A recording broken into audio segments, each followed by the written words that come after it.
le dictateur criminel Bachar al-Assad continue de massacrer son peuple pour pouvoir rester au pouvoir. Je vous invite donc à faire preuve de solidarité à l'égard du stand pour une Syrie libre qui est présent ici. Et sans plus tarder, je laisse la parole donc au professeur Tariq Ramadan. Merci de votre attention.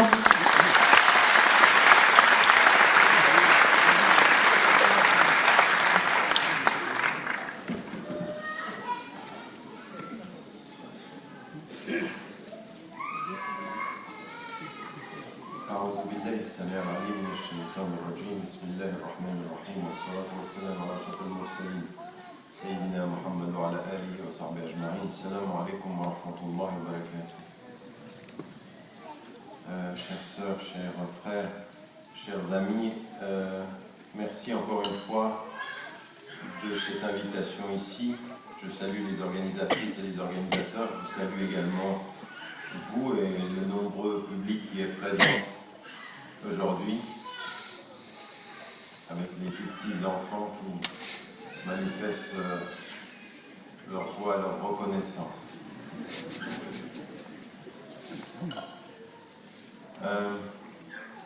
J'ai entendu les propos tout à l'heure qui vous demandaient de manifester votre soutien par rapport à l'organisation de rencontres comme celle-ci et de l'ensemble des projets sur le plan régional.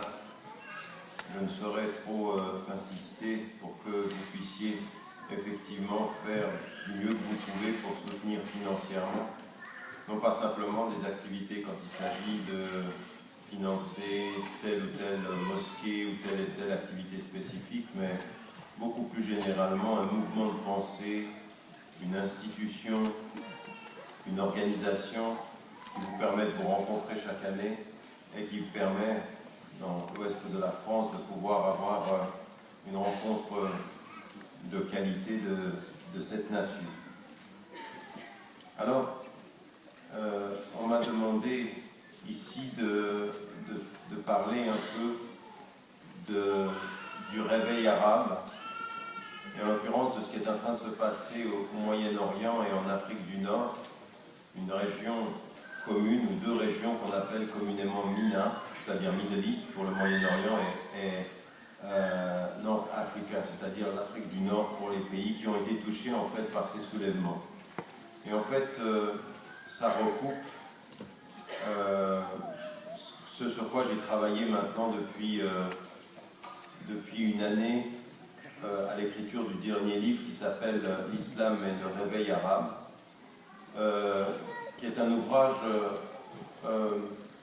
qui est un tout petit peu plus sophistiqué que ce que certains retiennent quand ils vont écouter 2 ou 3 minutes de YouTube en disant j'ai entendu que vous aviez dit ça ou j'ai entendu que vous aviez interprété les choses de cette façon-là. Je n'arrête pas de dire à tous ceux que je rencontre, tous ceux qui m'interpellent, qu'ils soient de confession musulmane ou qu'ils soient de n'importe quelle autre tradition religieuse, que le but c'est de lire et d'essayer de comprendre ce qui est en train de se passer. La construction du livre étant, qu'est-ce qu'il s'est passé avant, qu'est-ce qui est en train de se passer pendant, et en même temps, à la fin, les appendices, les annexes, qui sont une série de textes que j'écrivais chaque semaine pour des journaux en Turquie, au Moyen-Orient, en Europe, en Angleterre, et que j'ai publié pratiquement chaque semaine et qui se trouve sur mon site.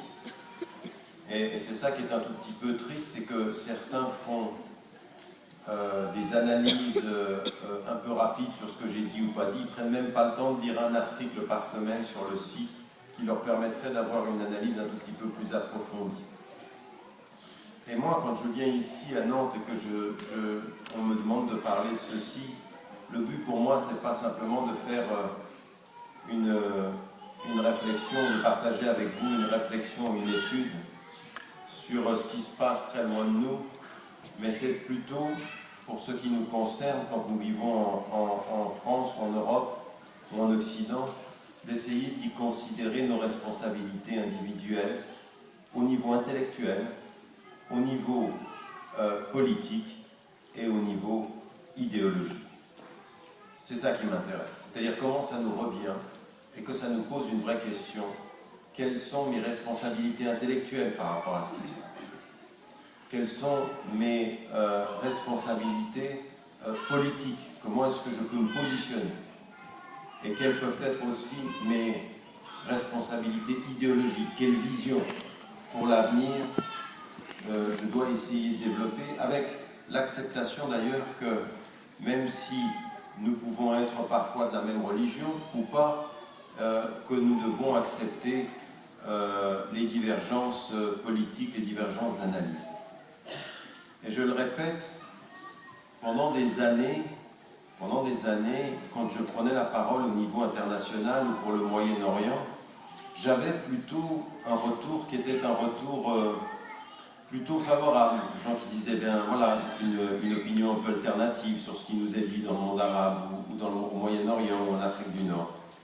Et depuis ces derniers mois, jamais, comme ces derniers mois, je n'ai reçu autant d'insultes de la part de personnes qui soit se positionnent comme des personnes qui vivent en Occident, soit se positionnent comme des personnes qui vivent au Moyen-Orient ou qui se présentent comme des Arabes, soit même de l'intérieur de la communauté spirituelle musulmane. Et pour deux raisons. La première, c'est que j'ai effectivement pris position contre Kadhafi, en disant que l'homme était un dictateur et qu'on ne pouvait pas soutenir un tel régime sanguinaire. Vous êtes obligé de mettre on ne peut pas le faire plus simple. Parce qu'il y a des gens qui me regardent dessus le matin. Je suis là. C'est assez troublant quand vous regardez les gens et vous voyez que les gens... Ça donne l'impression qu'on pose toujours. Ouais.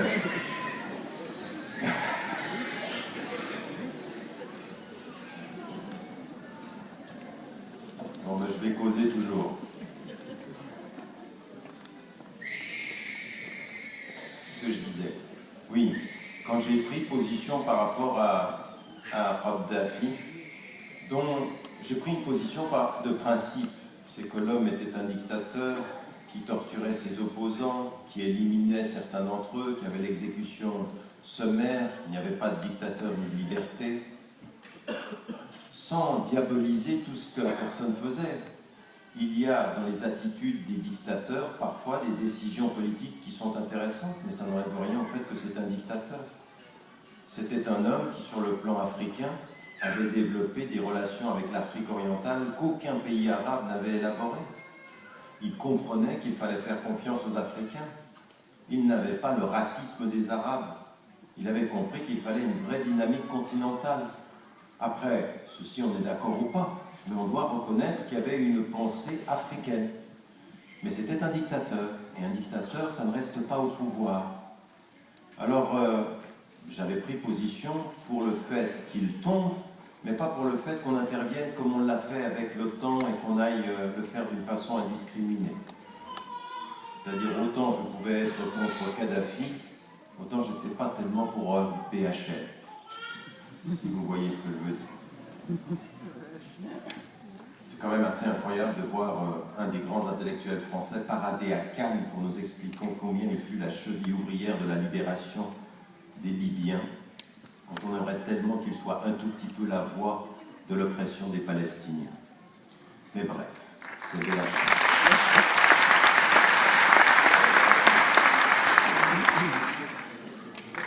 Vous n'allez pas applaudir. On va tenir 45 minutes sur les applaudissements et même à la fin, c'est simplement qu'on essaye de réfléchir un tout petit peu ensemble. Donc, l'autre chose que j'avais mis en évidence, c'est que autant il fallait, à mon sens, s'opposer à Kadhafi, autant il ne fallait pas soutenir une intervention de l'OTAN de la façon dont elle a été faite, parce que c'était manifestement une opération géostratégique, et la preuve nous en a été donnée maintenant, à savoir que nous sommes au bord de la guerre civile en Libye. Mais qu'il y a une chose qui est protégée, c'est les ressources pétrolières et les ressources économiques. Ça, c'est protégé. Ça, on a réussi.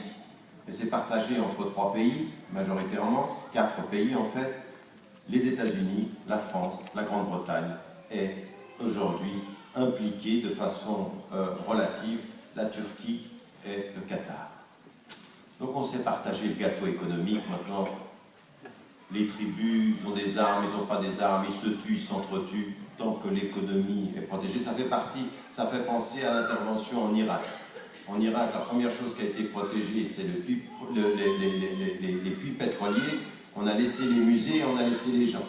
Massacrer les gens, massacrer la culture, mais garder les ressources pétrolières.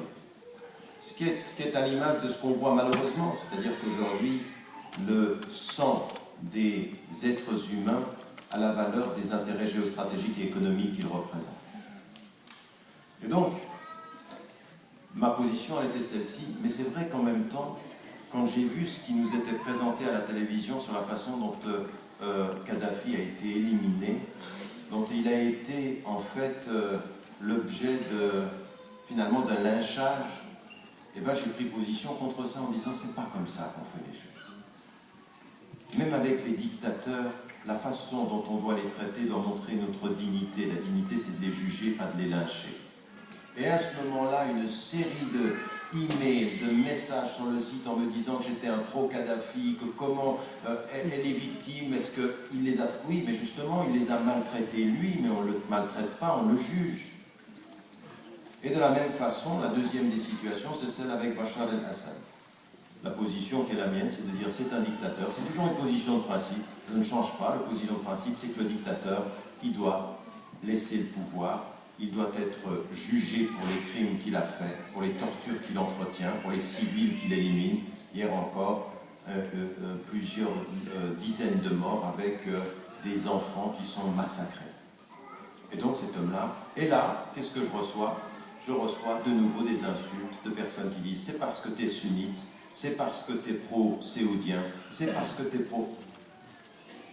Elle dit, mais alors là, on est vraiment dans les lectures émotionnelles et stratégiques extrêmement compliquées. Pourquoi je vous dis ces éléments-là? Parce qu'il y a quelque chose qui est en train de nous revenir jusqu'en France, qui est en train de nous revenir jusqu'en Europe. Et ce qui est en train de nous revenir, c'est des divisions internes qui sont en train de s'exacerber, qui sont en train de s'approfondir. L'un des plus grands défis qui nous vient du Moyen-Orient aujourd'hui est la fracture entre les chiites et les sunnites, qui est extrêmement développée et qu'on entretient. Mais ce n'est pas nouveau. La guerre Iran-Irak, elle était basée, elle s'est transformée en quelque chose qui était l'Irakien Saddam Hussein, qui a soutenu les États-Unis à ce moment-là, était le garant du sunnisme contre la possible expansion chiite. Souvenez-vous de cela. On a des photos de Rumsfeld, celui qui va faire en sorte qu'on va l'éliminer par la suite, parce que Rumsfeld, comme les administrations américaines, on les a mis de leurs intérêts. La seule chose qui ne change pas, c'est l'amitié avec les intérêts. Mais les gens changent. Donc on a soutenu Saddam Hussein contre l'Iran, et en fait on a joué sur la division interne. Ce qu'on a fait en Irak, diviser la division interne entre sunnites et chiites. Et là maintenant vous arrivez en France, vous arrivez en Angleterre, et vous apercevez que dans certaines cités, vous apercevez que dans certaines banlieues, il y a des clans qui sont en train de se créer et qui opposent sunnites et chiites. On a aujourd'hui, dans tout ce qui est le mouvement même, quelque chose qui était tout à fait particulier, c'est l'un des grands défis, quelque chose qui était tout à fait particulier, c'est que la question de la Palestine, par exemple, du soutien à un peuple opprimé en disant il faudrait quand même qu'on soutienne, et bien pour la première fois dans l'histoire, depuis 6 ans maintenant, eh bien ça s'est retourné et c'est un élément de division, c'est plus un élément d'unité. Souvenez-vous, quand Israël intervient dans le sud Liban et que les Libanais résistent et qu'ils ont même une victoire symbolique avec le Hezbollah et même le peuple libanais, eh bien, une fatwa nous vient d'Arabie Saoudite qui nous dit « Vous ne pouvez pas soutenir le Hezbollah parce que ce sont des chiites ». Et quand on en arrive à ce degré-là, où on voit que le roi Abdallah d'Arabie Saoudite demande aux États-Unis d'intervenir contre l'Iran en disant il faut couper la tête du serpent. C'est le serpent iranien. Et que vous apercevez que dans les pétromonarchies, on joue le jeu d'un type de discours de diabolisation mais qui ne pensent pas forcément à l'Iran, mais qui pensent aux chiites.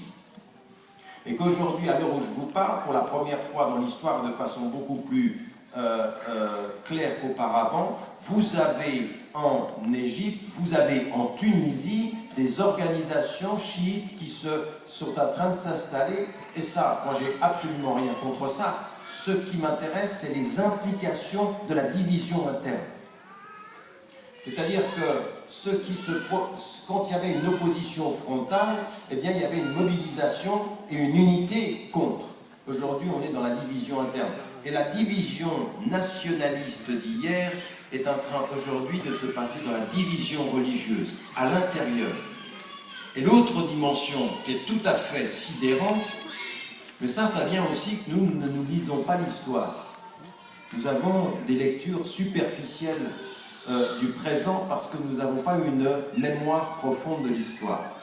Eh bien, en l'espace de 8 mois, en l'espace de 6 mois parfois, on a vu apparaître dans les pays arabes, en Égypte, maintenant on le voit en Tunisie, des mouvements qui se sont installés et qui prennent un poids déterminant. Ce sont les nouveaux mouvements salafis. Et les nouveaux mouvements salafis, encore une fois, des mouvements littéralistes, encore une fois, on les connaît, et on s'aperçoit qu'ils se sont installés en 8 mois. Des leaders qui, il y a 8 mois avant les élections en Égypte, disent la démocratie est anti-islamique, nous ne participons pas au jeu démocratique. En 8 mois, ils font des partis, mobilisent le peuple, arrivent en 2e position des élections législatives. Et pourquoi est-ce que ceci arrive? Parce que nous ne nous souvenons pas qu'il y avait eu le même phénomène en Afghanistan, de personnes qui n'étaient pas du tout impliquées en politique, et qu'en 8 mois, on a réussi à impliquer en politique et à devenir ceux qu'on connaît partout, les talibans, qui étaient au départ complètement opposés à la participation politique. Mais on va les pousser à devenir des acteurs politiques et à jouer un rôle qu'ils ne voulaient pas au départ, et eux, ils commencent à jouer ce rôle-là avec une sincérité religieuse qu'il ne nous appartient pas de questionner. Ils peuvent être sincères religieusement. Le problème, c'est qu'ils sont naïfs politiquement et qu'on joue avec eux et qu'ils vont devenir des jouets, et de l'intérieur, on va avoir des divisions. Je vous dis ceci en commençant ce propos pour vous dire les enjeux sont extrêmement complexes. C'est très complexe, c'est en train d'arriver, mais il y a 3 défis majeurs. Le premier défi, c'est de passer de l'émotion populaire à l'analyse politique. Disant oui, l'émotion populaire c'est bien, quelque chose s'est passé dans le monde arabe qui est un véritable réveil.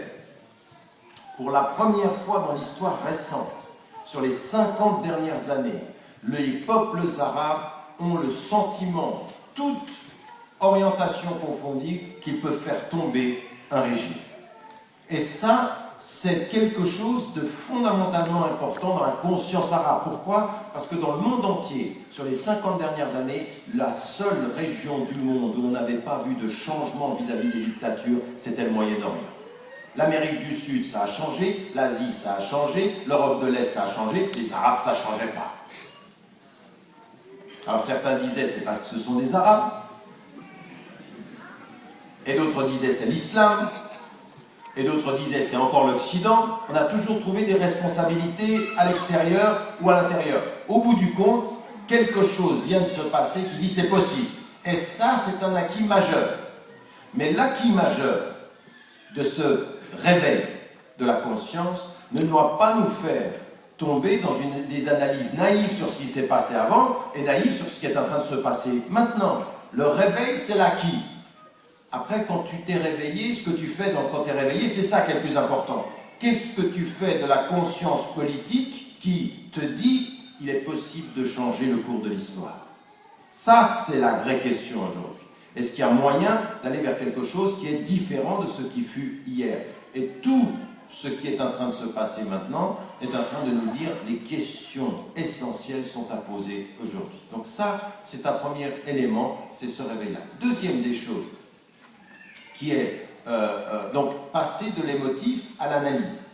La deuxième des choses, qui est aussi déterminante, c'est justement de ne pas tomber dans les pièges nationalistes. Et aujourd'hui, je suis allé en Tunisie après 18 ans d'absence, je n'avais pas pu y aller pendant 18 ans, j'ai pu y aller il y a quelques mois.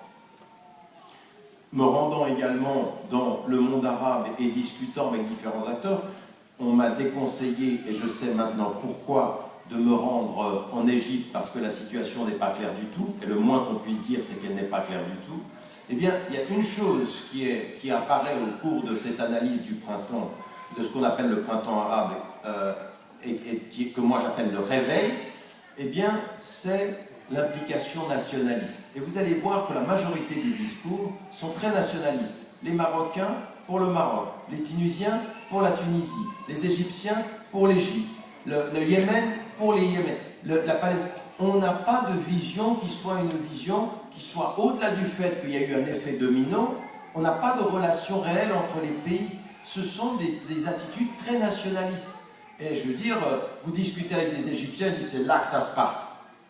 Les Tunisiens, c'est là que ça se passe. Chaque pays pense que c'est là que ça se passe. Donc il y a des pays c'est là que ça se passe. Mais il n'y a pas de dynamique régionale. Or, le piège aujourd'hui, c'est que le réveil arabe ne pourra être un réveil assumé vers un vrai processus de démocratisation que s'il est régional, pas quand il est simplement national. Pourquoi? Parce qu'aujourd'hui, le pouvoir politique national n'est rien par rapport aux dynamiques économiques régionales. Vous pouvez avoir le pouvoir national sans aucun pouvoir réel régional parce que vous n'avez pas l'économie. Tenu par la bourse, tous les pouvoirs vous sont donnés, mais en fait vous n'en avez aucun. C'est une autorité sans pouvoir, c'est un pouvoir sans autorité. Donc si vous ne comprenez pas la dimension économique de la région, c'est-à-dire de savoir aujourd'hui que ce qui fera que la Tunisie parviendra véritablement à un processus de démocratisation, ce n'est pas uniquement ceux qui sont élus à la tête, parce que vous pouvez faire élire n'importe qui et les tenir. Le problème que nous avions en Égypte avec Moubarak, ce n'est pas simplement qu'il était un dictateur, c'est que toutes les décisions qu'il prenait, du point de vue économique, lui étaient imposées aussi par des structures et des réalités régionales, et que lui, en plus de ceci, corrompu, il prenait sa part du gâteau, lui et son fils, Gamal Moubarak, et puis il ne pouvait pas faire grand-chose sur les dynamiques régionales. Donc le deuxième défi, c'est qu'on sorte de l'analyse nationale et qu'on développe une analyse plus générale, globale, régionale, politique, économique et géostratégique. Troisième des défis, et c'est celui dont je parlais tout à l'heure, c'est le défi des divisions. C'est-à-dire qu'il faut que nous acceptions aujourd'hui que si nous sommes pour la justice, nous allons avoir des analyses politiques différentes, mais que nous ne laissions pas ces analyses politiques différentes se transformer, se traduire en toi t'es sunnite, toi t'es chiite, toi t'es réformiste, toi t'es littéraliste, et de créer la division interne, non pas basée sur un débat critique, mais sur des positions sectaires. Et ça, c'est le problème qui nous touche aujourd'hui. Et ça arrive jusqu'à ici. Je peux vous le dire, en voyageant aux États-Unis, dans tout l'Occident. Je crois que pendant la dernière année, j'ai visité pratiquement tous les pays ici en Occident, la majorité des pays européens, aux États-Unis, au Canada, en Australie, c'est toujours pareil. Ça nous revient. On a des positions qui sont sectaires. Et que si on a des positions qui sont sectaires, qui ne sont pas posées sur des principes, on ne va pas pouvoir s'entendre. Parce que le but, c'est quand même de développer des positions de principe, de comprendre ce qui se passe. Dès qu'on fait face à ces trois défis-là, eh bien, on en vient aux réalités de ce qui s'est passé. Et alors là, vous savez ce qui s'est passé? Une fois, j'étais au Canada, j'étais au moment où j'écrivais le livre, j'étais au premier chapitre. Excusez-moi, j'ai demandé du thé parce que j'y perds ma voix. Merci, shukran. Même si... bon, enfin bref, je ne vais pas insister là-dessus. Ce que je disais, j'étais au Canada, je fais une intervention sur les deux premiers... il y avait trois parties, et puis ils ont pris la première partie, et ils ont traduit ce que je disais sur ce qui s'est passé avant le réveil. Et ils l'ont traduit en arabe, et ensuite je suis retourné, j'étais au Qatar, j'étais à Dubaï, et je voyais des interlocuteurs qui disent « Toi, tu as dit que tout le réveil arabe, c'était des manipulations de blogueurs et des États-Unis, et même Caroline Fourès dit que j'ai dit ça, ma grande amie. » Donc en l'occurrence, ils traduisent une partie. Or moi, ce que j'ai mis en évidence, c'est ensuite il y avait deux parties. Il y a une chose sur laquelle j'insiste énormément, c'est que la conscience qui s'est réveillée dans le monde arabe, c'est ça l'acquis. Maintenant, il ne faut pas qu'on soit naïf. On va regarder les faits comme ils se sont passés avant et on va se rendre compte qu'il y a des cyberdissidents, des blogueurs qui ont été formés à la mobilisation de masse. Que ça a été une philosophie qui est née en Europe de l'Est avec tout ce qui a développé les soulèvements contre Milosevic dans les années 2000 et ça a produit une philosophie. Mais le problème, c'est que cette philosophie, il faut l'étudier. Dans un débat qu'on a eu avec Serge Japopovic, qui est la tête pensante de ceci, qui en a fait une philosophie, il a même créé une association qui s'appelle Canvas, qui a formé des blogueurs de 35 pays. Et ces blogueurs-là et ces formations-là, elles ont été financées par qui? Elles ont été financées par des organisations indépendantes, mais également par Freedom House, mais également par the Albert Einstein Institute, qui sont tous des institutions américaines et qui ont une partie de leur financement qui viennent du département d'État américain. Ce qui me fait dire tout de suite dès le départ, si vous pensez aujourd'hui que ce qui s'est passé dans le monde arabe est venu comme ça, uniquement parce que Mohamed Bouazizi, paix à son âme, s'est immolé par le feu, puis ça a commencé comme ça, vous faites des erreurs d'analyse grotesques. C'est très dangereux de penser comme ça. Parce que c'est pas vrai, les faits nous montrent que les choses ne se sont pas passées comme ça. Pour deux raisons. D'une part, déjà en Tunisie, comme en Égypte, il y avait des ingrédients qui montraient que tout pouvait imploser. Pourquoi? Le prix des matières premières, le prix de la nourriture, du pain, de la viande avait monté et on était au bord de ce qui était acceptable du point de vue socio-économique pour les gens. Donc il y a déjà des syndicats qui avaient mobilisé dans les années qui précédaient. Donc on était déjà dans une situation d'ébullition. Donc on avait d'autres acteurs. À côté de ceci, ce à quoi on entraînait un certain nombre de blogueurs, c'est de s'appuyer sur les frustrations populaires pour développer une philosophie de la mobilisation. 50 points ont été, alors je les mets dans le texte, je mets en évidence comment effectivement on arrivait avec une philosophie de la mobilisation, utilisation de Facebook, utilisation de Twitter, utilisation d'Internet, la génération Internet, et qui met en évidence une philosophie très puissante. 1. Vous ne vous attaquez qu'aux dictateurs. 2. Vous trouvez des symboles positifs, le point fermé, des slogans jamais violents, toujours dans 3 choses. 1. Planification.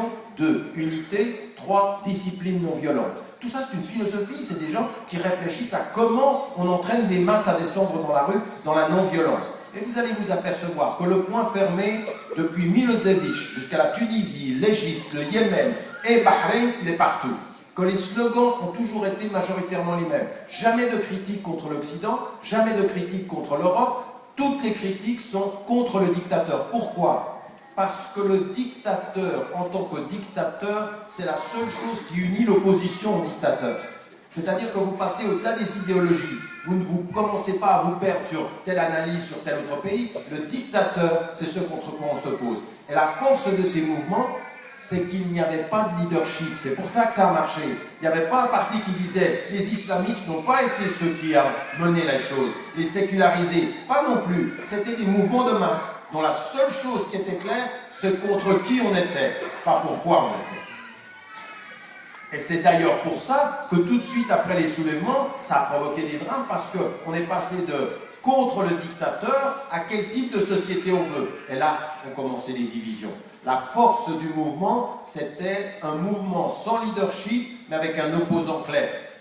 Une opposition claire à un dictateur. Et puis ensuite, la deuxième étape, elle a été effectivement de constituer un front pour quelque chose. Et c'est beaucoup plus facile de mobiliser contre que de construire pour. Ce qu'on a vu tout de suite après la situation en Tunisie, en Égypte, comme on le voit aujourd'hui en Libye. Donc, premier élément, il y a eu avant des choses tout à fait intéressantes. Alors dans le texte, je viens avec les faits que personne n'est venu me contredire jusqu'à un moment en disant ces faits sont faux. La note qui est venue dans l'ambassade des États-Unis en 2008, qui annonce en 2008 qu'il y a des jeunes aujourd'hui qui se mobilisent à faire tomber Moubarak avant les élections de septembre 2011. En 2008, c'est-à-dire 3 ans avant, Une année et demie avant 2011, Moubarak fait arrêter à l'aéroport du Caire des jeunes qui sont allés se former à l'utilisation d'Internet, qui arrivaient des États-Unis et d'autres qui arrivaient de Serbie. Donc en l'occurrence, on savait. Et le dictateur et l'Occident savaient. Donc on savait qu'il y avait ces mouvements-là. Ça ne vient pas de nulle part. Donc moi, ma question, elle est celle-ci. Elle est, à un moment donné, il y a des mouvements qui se mettent en place, et il y a un vrai mouvement, et celui qui nous l'a annoncé, on l'a pris comme quelqu'un de sain. On pensait qu'il n'avait pas les moyens de sa politique, mais en fait, il l'a appliqué. Et le premier qui l'a appliqué avant le président des États-Unis actuel, à savoir George Bush, a annoncé en 2003 l'Irak et le début d'un processus de démocratisation du Moyen-Orient. Il l'a dit en 2003, et vous vous apercevez, 2002, 2003, 2004, 2005, que les formations sont établies partout à travers le monde. Et que qui finance des institutions, mais également des choses tout à fait intéressantes. Google organise en 2010 le premier network des cyberdissidents. C'est organisé en Europe de l'Est avec 35 pays représentés. Et en particulier, ça c'était dans une autre conférence, c'était 35 pays représentés. Là, à Budapest, 22 et 23 septembre 2010, c'est des cyberdissidents qui viennent tous du Moyen-Orient. Et on établit le premier network des cyberdissidents du Moyen-Orient. Donc moi, ce qui m'intéresse, c'est simplement de regarder ces faits en disant, mais c'était connu que quelque chose était en train de se faire. Et là, ce qui m'intéresse, c'est de dire, attention, pas de naïveté. Les processus de démocratisation, il faut les accompagner, il faut les soutenir. Les peuples, il faut être de leur côté. Il faut être du côté de cette conscience qui se réveille, mais pas de naïveté en pensant que ni les États-Unis, ni l'Europe, ni la Russie, ni la Chine, ni l'Inde ne sont impliqués et qui sont en train d'observer, d'attendre qui va gagner les élections. Oui, ils n'ont pas attendu et ils ont soutenu pendant 40 ans des dictateurs. C'est pas maintenant qu'ils vont dire allez-y, on soutient le peuple. Parce qu'il y en a certains, je veux dire, à un moment donné, j'ai discuté avec des gens avec lesquels j'ai des débats intellectuels depuis des années en Égypte. Ils me disent, mais toi, tu es un pessimiste, c'est nous qui avons fait la révolution. Je dis, on va voir. On va voir jusqu'à où vous allez. Je suis d'accord que le peuple a fait la révolution, je ne suis pas d'accord qu'il n'y a aucune tentative de réorientation et de manipulation. Le pire qu'il puisse y avoir dans le monde arabe, ça n'est pas la démocratisation, on est tous pour, c'est une démocratisation sous contrôle. On donne l'impression de la liberté politique et on tient le pays par d'autres moyens. Parce qu'en fait, ce qui est le plus important, c'est là qu'il faut se poser la question, pourquoi ces changements? Pourquoi en 2003, George W. Bush veut pousser à la démocratie, veut pousser à la démocratisation? Parce qu'il y a une chose qui est en train de se passer qui est phénoménale et que nous, on n'analyse pas assez.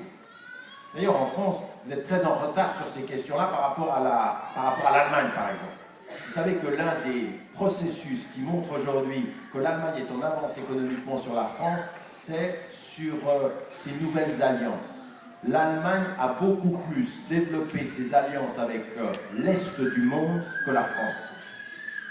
Parce que vous avez un président qui était très atlantiste pendant 5 ans. Mais c'est pas seulement ça, c'est-à-dire c'est des choix économiques. Eh bien, qu'est-ce qui se passe au Moyen-Orient? Sur les 10 dernières années, vous avez l'apparition de nouveaux acteurs, qui eux, ça ne les intéresse pas si on a à voir affaire des dictateurs ou pas des dictateurs. Ils veulent le marché. Qui sont ces acteurs? La Chine. Ses relations économiques avec les pays ont été multipliées par 7.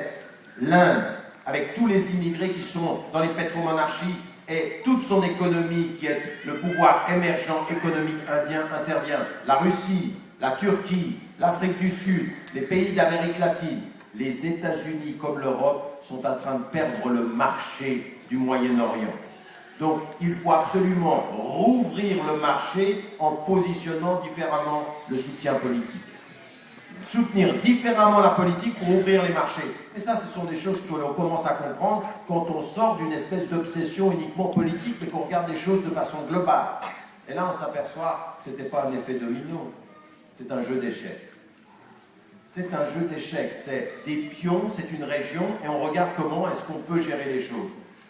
Et donc, après cette première analyse, la deuxième analyse, c'était de dire, avec le réveil arabe, eh bien, quand même, quelque chose de positif est en train d'apparaître. Et c'est là où, dans l'analyse du livre, où j'en suis aujourd'hui, c'était de dire, observez. Alors quand je suis allé en Tunisie, c'était évident. Quand je suis tout ce qui se passe en Égypte, c'était évident de la même façon. Vous observez le discours que l'on a aujourd'hui dans les pays, et quand on parle de ce réveil du monde arabe, eh bien finalement, tout a été réduit à quoi? Un débat entre les laïcs et les islamistes. Et là, souvent, quand vous discutez avec les acteurs tunisiens, ou algériens, ou marocains, on dit oui, non, mais ça c'est l'Occident. Et c'est pas vrai. C'est pas l'Occident qui projette ça. Quand vous lisez ce qui se passe en Égypte, quand vous lisez ce qui se passe en Tunisie, effectivement aujourd'hui, il y a une polarisation entre des islamistes et des laïcs. Ceux qui sont pour l'état de droit sans référence islamique et ceux qui sont pour la démocratie mais avec une référence islamique, ou ceux, les salafis, qui disent « nous la démocratie, ça ne nous intéresse pas ». C'est ce que disait l'un des responsables de Hizb el-Nour, des salafis, des littéralistes, qui disaient « nous, la démocratie, c'est pas halal ou haram, c'est pas licite ou illicite, c'est kufr, c'est la négation de l'islam ». Lui, alors vraiment, il va à cash. Mais par contre, il se présente aux élections. Bon, enfin bref. Et après, on s'aperçoit que les choses sont beaucoup plus profondes que ça, qu'aujourd'hui, ce dont il faut faire sortir le monde arabe, c'est sortir de cette polarisation-là. C'est pas ça le plus important. Le plus important, c'est qu'une vraie démocratie, un vrai pouvoir par le peuple. Bien sûr qu'il faut qu'on se pose la question de la référence, mais à un moment donné, c'est quelle politique éducative? Qu'est-ce que vous allez faire pour éduquer le peuple? Comment vous allez lutter contre la corruption? Parce que ce qu'a fait Erdogan en Turquie pour arriver là où il est, après on peut être critique, et moi je suis critique sur un certain nombre de choix économiques, mais ce qu'il a fait c'est quoi? Première des étapes, il n'y a pas de processus de démocratisation sans lutte contre la corruption. Et la corruption, c'est se dire, pourquoi est-ce qu'on a arrêté Moubarak? Pourquoi est-ce qu'on a arrêté Ben Ali? Parce qu'à un moment donné, ça devenait insoutenable pour les États-Unis et l'Europe. Insoutenable, ce sont des régimes qui sont dictatoriaux, qui arrivent en fin de régime parce que il est malade et l'autre, il a son fils. Gamal Moubarak, il tient 60% des grandes entreprises égyptiennes et il commence à traiter avec la Chine. Alors là, ça commence à devenir dangereux. C'est-à-dire le successeur, il n'est plus du tout très intéressé par les États-Unis parce que les États-Unis viennent et ils vous disent droit de l'homme, la Chine ne te dit rien. Elle te dit rien, elle te dit donne-moi le marché et avance, tu fais ce que tu veux. C'est tellement vrai qu'aujourd'hui ils n'ont aucune crainte aux Nations Unies de dire ben nous on soutient Bachar el-Assad. Il tue les innocents, il tue, mais et alors? Vous soutenez, vous avez soutenu vous, les autres pendant tellement d'années. Et c'est vrai que d'une certaine façon, je ne sais pas, moi quand j'étais avec Henri Guénaud à une émission de télévision, et il me dit nous sommes allés en Libye parce que c'était un devoir moral. Je dis, vous voulez me dire que ça vous, vraiment, je veux dire, le sang des Libyens, ça compte? Elle me dit, monsieur, il y a des fois des décisions éthiques qu'il faut prendre. Elle dit, bah dis donc, vous avez mis le temps. Parce que tous ceux pour lesquels vous n'intervenez pas, au premier rang desquels, il faut quand même savoir une chose.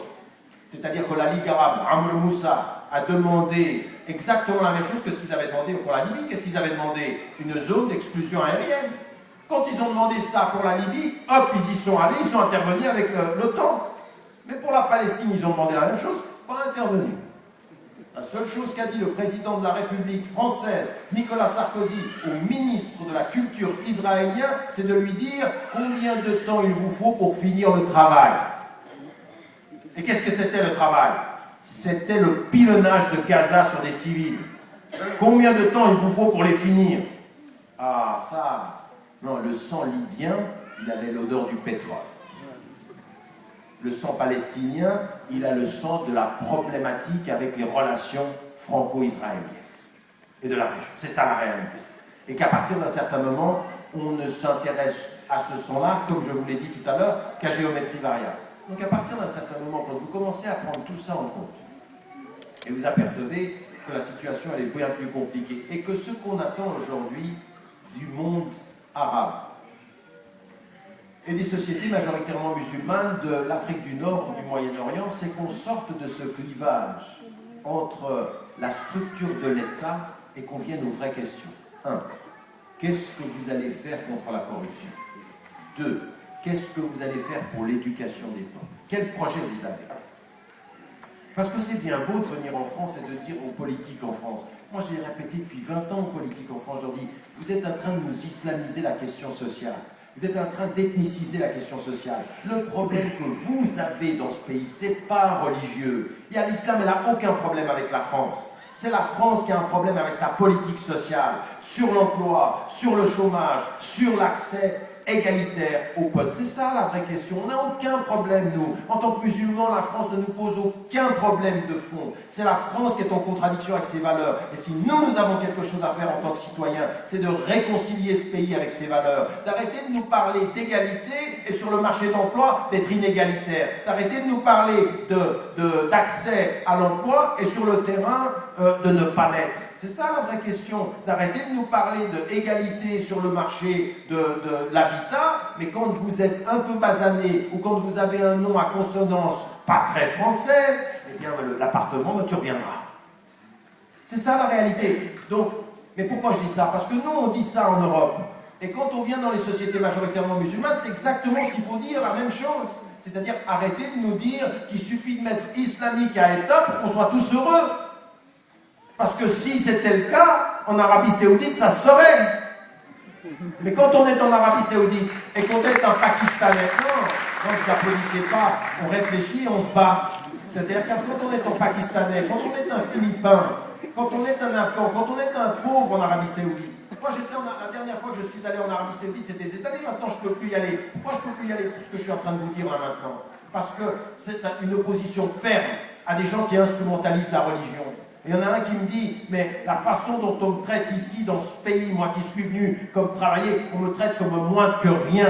Et peut-être que si moi, en tant que musulman, j'étais en Israël, on me traiterait mieux que comme on me traite en Arabie Saoudite. Il est en train de dire quoi? Il est en train de dire, vous avez beau jeu d'aller critiquer le monde. Regardez comment les États arabes traitent leurs citoyens. Alors, on traite les citoyens avec de l'argent dans les pétromonarchies, mais tous les immigrés, c'est des moins que rien. Et donc, à partir d'un certain moment, il ne suffit pas de mettre... je veux dire, moi, quand on me dit que le roi d'Arabie Saoudite, c'est... attendez, le serviteur des deux mosquées.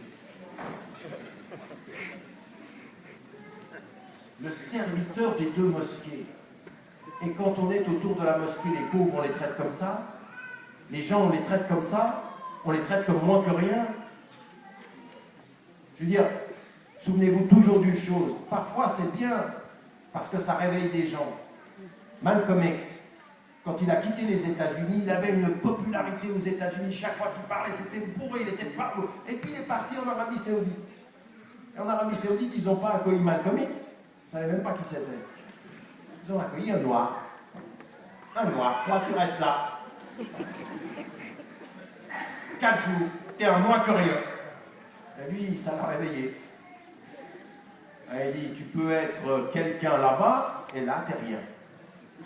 Mais t'es rien parce que t'es un noir. Le racisme américain, il l'a trouvé dans le racisme arabe. Parce que c'est facile d'aller dire, les Français sont racistes. Et les Arabes un peu aussi. Oui. C'est ça la réalité. C'est-à-dire que si on est sérieux, si on est vraiment pour ce réveil de la conscience, on se regarde avec la critique qu'il faut. Les Arabes, ça peut être des racistes, comme n'importe qui peut être raciste. Ça n'est pas le fait des Blancs. Il y a du racisme même chez les Noirs. On est toujours les racistes de quelqu'un. Il y en a certains, moi je me souviens d'un Africain qui vient vers moi et me dit comment t'es toi avec les Asiatiques?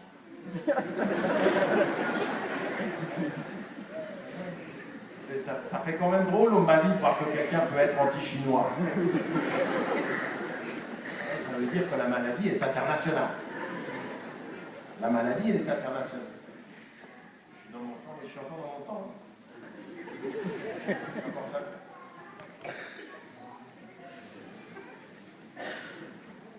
Bon. Donc ça, cette question-là, il faut la regarder aussi là-bas. Et de se dire, la lutte contre la corruption, la lutte pour l'éducation, ça aussi, vous ne pourrez pas avoir de démocratie viable si vous êtes pas pour cette... Et là aussi, dans le monde arabe, comme dans les sociétés majoritairement musulmanes, nous, on est en train d'importer des choses. À des moments donnés, on entend aussi en Occident, oui, dites-nous comment vous allez traiter. Est-ce que vous allez imposer le foulard aux femmes? Comme si c'était ça qui allait faire la libération de la femme ou pas la libération de la femme. Alors la première des choses, il faut prendre des positions de principe. La position de principe, c'est qu'on n'impose pas aux femmes de porter le foulard et on n'impose pas aux femmes de l'enlever. Mais ça aussi au niveau de l'État, c'est-à-dire ni en Arabie Saoudite, ni en Iran, ni partout. Elles veulent le porter, elles le portent. Elles ne veulent pas le porter, c'est leur choix. Tu n'es pas le maître des consciences et surtout pas l'État. Ça doit être un principe. Mais la vraie question des femmes aujourd'hui dans le monde arabe, c'est pas comment elles s'habillent, c'est l'éducation, c'est le marché de l'emploi, c'est les salaires égalitaires. On a envie de voir aujourd'hui dans le débat en Tunisie, en Maroc, en Égypte, au Yémen, on a envie de voir ces vrais débats-là. Est-ce qu'on est aujourd'hui en train de travailler à l'éducation des femmes? Le taux de scolarisation des filles dans les pays d'Afrique du Nord est le plus bas au monde. Point. Ça veut tout dire, ça veut dire qu'il y a du travail. Mais pas qu'on vienne nous dire, qu'est-ce que tu vas mettre à État? Islamique ou pas islamique? Dans la Constitution, tu vas mettre charia ou pas charia? Et si tu ne mets pas charia, c'est que tu es progressiste. Et si tu mets charia, c'est que tu es un réactionnaire. Et voilà la nature du débat. Le réveil de la conscience, si on a des principes, si on a une éthique. C'est pour ça que moi, ça m'intéresse l'éthique islamique, c'est de questionner ces éléments-là. C'est-à-dire, le vrai travail pour la libération des femmes passera par l'éducation, par le travail et l'accès à l'emploi. Et à l'autonomie. Et ça, c'est des vraies politiques qu'il faut, des politiques sociales, et pas les simplifications de débat. Troisième des domaines sur lesquels il faut qu'on travaille, ce que je vous disais, l'économie.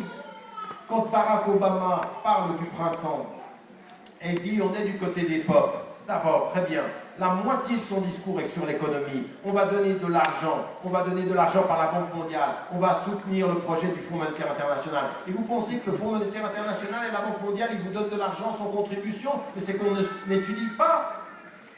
En fait, c'est des mises sous tutelle, c'est des programmes d'ajustement structurel qui prennent le marché, le fonds intégré, l'intègrent dans l'ordre global, économique global, et qui mettent le pays sous tutelle. Donc vous avez un président librement élu et idéologiquement et financièrement lié. Donc il ne peut pas sortir de ça. Et aujourd'hui, la seule chose qui est importante pour ces pays de la région, est-ce qu'il y a vraiment dans le monde arabe aujourd'hui des relations sud-sud? Alors, récemment, le Premier ministre marocain est allé voir le président tunisien et ils sont en train de penser à repenser le Maghreb. Espérons qu'enfin, on va avoir des relations sud-sud, que les Marocains vont un peu faire confiance aux Algériens. Ça, c'est pas donné.